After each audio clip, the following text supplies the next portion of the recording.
ধর্মনগরে প্রবীণদের ফুটবল প্রতিযোগিতা, খেলার প্রতি ভালোবাসাই ছিল মূল প্রেরণা, বয়স কোনো বাধা নয়। এই বার্তাকে সামনে রেখে ধর্মনগরের শ্রীপুরে অনুষ্ঠিত হলো এক ব্যতিক্রমী ফুটবল প্রতিযোগিতা।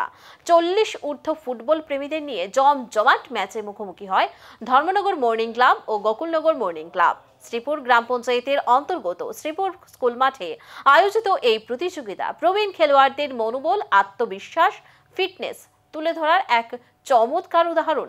উপস্থিত ছিলেন অসংখ্য স্থানীয় মানুষ। উত্তেজনায় ভরপুর ম্যাচে একমাত্র গোলে জয় পায় গোকুলনগর মর্নিং ক্লাব। আমরা ধর্মনগর মর্নিং ক্লাব, আমরা যারা মাঠে সকালবেলা আমরা খেলাধুলা করি, আমরা সবাই 50 অ্যাবাভ বয়স, কেউ কেউ আছেন 40ও আছে, 45ও আছে। তো আমাদের খেলার উদ্দেশ্যটা হচ্ছে আমরা যারা বয়স্ক মানুষ, যারা আমরা বয়স যখন হয়ে যায় তখন শরীর মন স্বাস্থ্যগুলো ঠিক থাকে না, তারপরে ফুটবলটা খেললে মন ভালো থাকে, স্বাস্থ্য ভালো থাকে, মনটাও ভালো থাকে এবং সম্পূর্ণ এনার্জি নিয়েই মানে জীবন ধারণ করা যায়।